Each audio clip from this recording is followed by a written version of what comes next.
돈과 함께 사라진 최도일은 도대체 어디로 간 걸까요? 위기에 빠진 인주와 인경은 누가 구할 것이며 죽은 박재상의 자리에 올라서게 된 원상아의 돈과 조직과 마음은 어떻게 흔들 수 있을까요? 그리고 지금까지 조용히 지냈던 원령학교 교장 장사평은 왜 다시 등장하는 걸까요? 이런 물음에 대한 답을 예상해 볼 텐데요. 그 전에 감탄을 좀 하고 넘어가겠습니다. 정말 스케일이 이 정도일 줄은 몰랐네요. 정석영 작가는 써놓고 보니 쿵쿵쿵쿵 울리는 액션 블록버스터처럼 드라마가 변해간다고 했는데요. 김희원 PD는 어떻게든 찍어보겠다고 해서 끝까지 놀랍도록 찍어냈다고 합니다. 마지막 12화까지 휘몰아친다는 얘기죠. 원상우의 죽음은 예상했습니다. 인질로 잡혀있는 엄마의 등장 때문에 최도일이 갈등하지만 결국 페이크로 박재상의 뒤통수를 칠 거라는 점도 예상 가능했는데요. 언젠가 죽게 될 운명이지만 이번 화에서 박재상까지 죽여버릴 줄은 몰랐네요. 반전의 반전의 반전으로 통장이 텅장되고 수위를 입게 되는 인주 역시 상상 밖이었습니다. 이쯤 되면 예측할 수 없는 전개의 다음화 내피셜이 무슨 의미가 있을까 싶은데요. 그래도 우리의 상상력을 자극하는 예고편을 보고 나니 자세를 고쳐 잡게 되네요. 지금부터 앞으로 전개될 이야기를 예상해 보면서 의문점들을 하나씩 풀어가 보겠습니다. 박재상이 돌로 원상우를 내려칠 땐 주단태의 악행이 떠오르는 기시감이 들지 않으셨나요? 그렇지만 주단태나 박재상 모두 높은 곳에서 추락했어도 박재상의 서울시장 당선이 눈앞에 확실시해지고 군소리 없이 원상아의 지시에 따라 죽음을 선택한 점이 신박했다고 할까요? 살인마의 순정을 높이 살 생각은 없습니다만 원장군의 병실에서 출구조사의 승리를 확인하며 새롭게 시작을 다짐했는데 아내가 깎아주는 사과를 한참 주시하다가 먹는 장면에서는 목숨을 구걸하지 않고 아무 대꾸 없이 담담히 받아들이는 부분이 좋았습니다. 보이진 않았지만 아마 사과 옆에는 죽음을 예고하는 푸른 난초가 있었겠죠. 원상아가 사과를 깎을 때 쓸데없는 부분을 도려내는 장면은 마치 해가 될 남편을 도려내려고 마음먹은 것 같아 보였습니다. 박재상은 폐건물 옥상에 올라가 투신하죠. 인해에게 낡은 건물을 완전히 부셔버려야 새로운 건물을 만들 수 있고 아름답고 탄탄하게 지어질 수 있다고 했던 그 건물 옥상처럼 보였는데요. 원상아와 함께 세우자 했던 왕국을 자신으로 인해 튼튼히 짓지 못하게 된다면 스스로를 무너뜨릴 수밖에 없는 길을 군말 없이 선택한 것으로 보입니다. 원상아는 남편이 서울시장에 이어 대통령까지 넘보길 바랬습니다. 그런데 서울시장 당선이 유력해졌는데도 푸른 난초를 준 건 수사가 진행되면서 밝혀지게 될 정론의 조직과 원령그룹의 흑막이 드러날까 봐서죠. 원상우가 죽어가며 보낸 영상 속에서 박일복과 박재상이 아버지의 충실한 개로 청부살인을 해왔다는 말을 했기 때문에 박재상만이 아니라 아버지 원기선 장군까지 주목받게 돼 꼬리를 잘라야 했습니다. 혈육인 오빠를 박재상이 죽였고 박재상은 원상아의 뜻대로 죽었습니다. 이젠 원령가엔 지병으로 누운 아버지 원기선 장군과 딸 효린이밖에 없는데요. 원상아는 마지막으로 아버지 원기선을 처리하고 박재상을 대신해 원령학교, 원령그룹, 박재상 장학재단 모두를 장악할 것으로 보입니다. 애초에 아버지 원기선 장군이 병상에 누운 건 박재상과 원상아의 합작이었을 거란 생각이 듭니다. 정란의 사람들이 저지른 비리가 발각될 때마다 회원들을 정리해 왔는데요. 보배저축은행 비리에 아버지의 이름이 오르내리자 관련자들은 죽였지만 아버지만큼은 목숨을 살려 식물인간으로 만들었을 겁니다. 그리고는 박재상을 인권 변호사로 세탁해 새로운 왕국을 만들려고 했을 거예요. 그런데 박재상이 죽었으니 자신이 나서야 하고 더 이상 아버지를 살려둘 필요가 없게 된 거죠. 그래서 유일하게 남은 정론의 멤버 원령학교 교장 장사평을 부른 게 아닌가 싶습니다. 만나는 자리에 입고 나온 빨간 옷은 엄마의 옷장에 걸려있던 것으로 보입니다. 아버지가 엄마 입으라고 사다 준 옷들을 원상아는 살해 지시가 있을 때마다 의식적으로 입어왔을 것 같아요. 오해석을 죽이던 날 입었던 초록색 원피스도 옷장에 걸려있었죠. 장사평의 말이 의미심장합니다. 내가 또 해줘야 할 일이 있니? 라고 얘기하죠. 그동안에도 내가 뭔가 해왔는데 이번에도 또 해야 할 일이 있냐는 말처럼 들립니다. 장사평은 원령학교로 인경과 종호가 취재왔을 때 거짓말을 한 적이 있죠. 푸른 난초를 배양할 수 없다고요. 하지만 원상아 집 지하에 아버지 나무가 있고 난초들이 무럭무럭 잘 자라고 있었습니다. 푸른 난초 전문가 장사평은 그 아버지 나무를 관리해오고 푸른 난초의 생명력을 유지시키며 때론 난초액도 만드는 등 큰 역할을 해왔을 것 같아요. 교육자로 원령가의 말 잘 듣는 제자들을 육성해 오는데 힘을 쏟아왔으니 원상아에게 꼭 필요한 인물이기도 하죠. 이번에 부탁할 일은 자가 호흡을 하게 된 아버지 원기선 장군을 영원히 잠들게 할 난초 향이나 난초액을 만들어 달라는 게 아닐까요? 변수는 원기선 장군을 존경하는 것으로 나오는 장사평의 진심이 어디에 있을까입니다. 반대로 원상아가 아니라 원기선 장군 편이 된다면 원상아를 궁지로 몰아넣을 수 있는 위험한 인물이 될 수도 있겠습니다. 그 많던 숫자들이 일순간에 0이 됐을 때 싸늘한 등골을 경험한 인주는 제일 먼저 최도일에게 전화를 거는데요. 전원이 꺼져 있습니다. 그동안 최도일이 해결사로 나서줬는데 너무 의존했던 게 사실이죠. 인주라는 이름이 서류에 사인을 많이 해야 하는 팔자라 그렇게 지어졌다는 우스갯소리가 있던데요.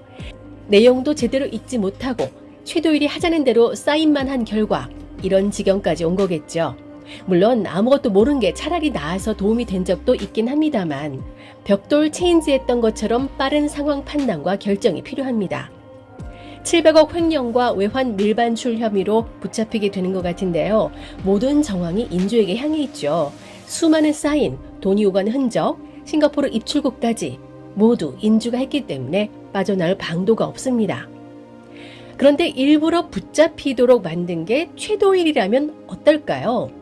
오빠의 죽음이나 박재상의 죽음이 인주와 인경으로부터 비롯된 거라고 보는 원상아로부터 죽임을 당하지 않으려면 차라리 구치소에 있는 게 안전하다고 보고 일단은 신고한 게 아닌가 싶어요. 돈은 효린이가 갖고 있던 외국 통장에 옮겨두지 않았을까요? 닫힌 방에서 인해를 구출하러 들어갔을 때 놓여 있었던 효린이의 통장들을 유심히 봤던 장면이 있는데요. 그쪽으로 이체시켜 놓고 엄마를 안전한 곳에 모시고 효린이를 찾으러 일본에 갔을지 모릅니다. 하지만 언제까지 인주를 구속시킬 순 없겠죠. 돈 세탁과 신분 세탁의 귀재인 최도일과 자금 흐름 파악의 도사인 인경이가 합세를 해서 이체된 돈이 원상아의 딸 효린으로 들어갔다는 사실과 그동안 박재상 밑에서 돈 세탁했던 증거 자료들을 모아 원상아를 압박할 것으로 보입니다. 여기에 관찰력과 판단력이 빠른 종호도 도움을 줄 것으로 보이는데요. 구속돼 있는 인주와 쪽지를 주고받는 게 종호일 것 같아요. 최도일은 이미 노출됐기 때문에 위험하고 종호가 안팎으로 입을 맞추는 메신저 역할을 해줄 것 같습니다. 이미 종호는 인경이가 하는 일에 큰 도움을 줬습니다.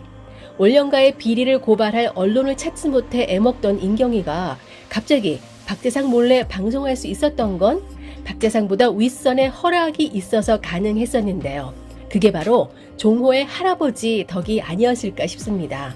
한 번도 아니고 연달아 방송을 잡을 수 있었죠. 인경이가 위험에 처해 잡혀가는 모습이 나오는데 종호가 가만히 있지 않겠죠?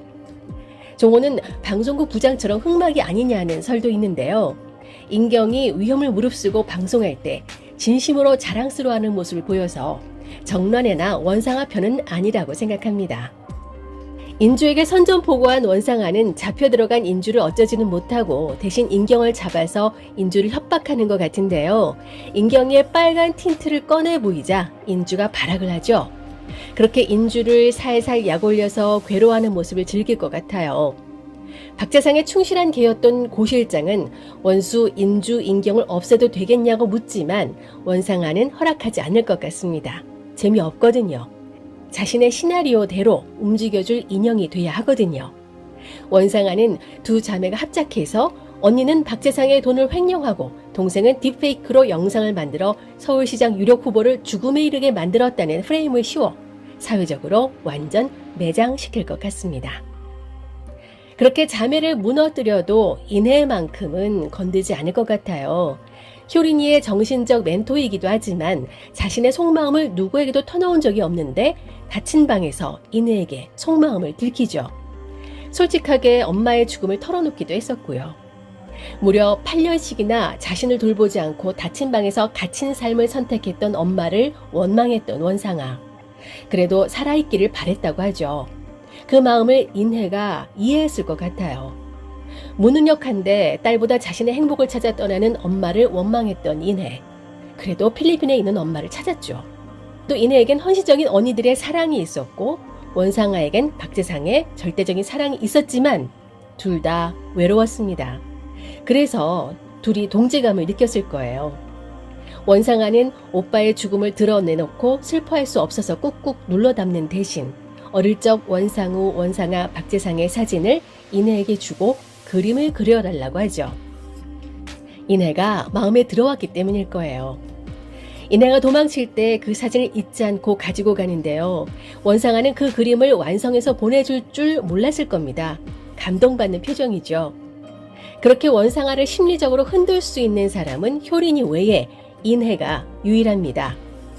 효린은 엄마를 사랑하고 있고 인혜는 효린 엄마를 한때 동경했습니다.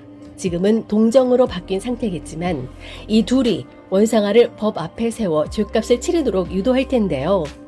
원상아를 움직일 수 있는 건 돈도 아니고 결핍된 애정과 상처로 병든 마음을 치료해 줄 사람 아닐까요? 살인마에게 서사를 부여하고 싶진 않지만 죗값을 치르면서 정신과적 치료를 받게 해주고 싶은 마음이 솔직히 있습니다.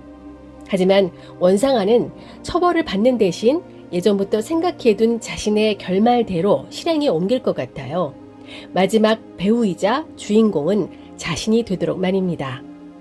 엄마의 옷장에서 의상을 마련하고 푸른 난초의 힘을 빌어 닫힌 방에서 생을 마감하는 시나리오를 생각해두지 않았을까요? 푸른 난초 아버지 나무는 불타 없어질 것 같은데요. 김희원 PD의 전작 빈센조에서 보여준 것처럼 스케일 크게 불바다를 만들지도 모르겠네요. 그래도 악의 뿌리가 살아나듯이 장사평이 어딘가에서 배양해서 키울 수도 있습니다. 우리 사회에 깊게 뿌리 내리지 못하도록 감시가 필요하다는 메시지가 전달된다면 좋겠네요. 아직 풀리지 않은 떡밥들이 있죠. 고모 할머니 오해석이 죽던 날 비밀 금고에서 사라진 자료들은 무엇일까요? 왠지 원령과의 비밀이 숨겨져 있을 것 같은데요. 그걸 갖게 된다면 장부만큼의 위력을 발휘하게 될지도 모르겠습니다. 그리고 아직까지도 미련을 버리지 못하고 논란이 되고 있는 게 진화영의 생사인데요. 트럭이 밀고 들어올 때 막아준 흰색 차량의 주인은 누군지 그것도 궁금합니다. 그게 마지막까지 밝혀지지 않는다면 최도일의 러시아 보디가드가 막아주는 걸로 하고 싶네요. 다음 주 마지막까지 손에 땀을 쥐며 본방사수하게 될 작은 아씨들 제발 용도 용미가 되길 바랍니다. 지금까지 윤작자였습니다. 구독, 좋아요, 공유 부탁드립니다.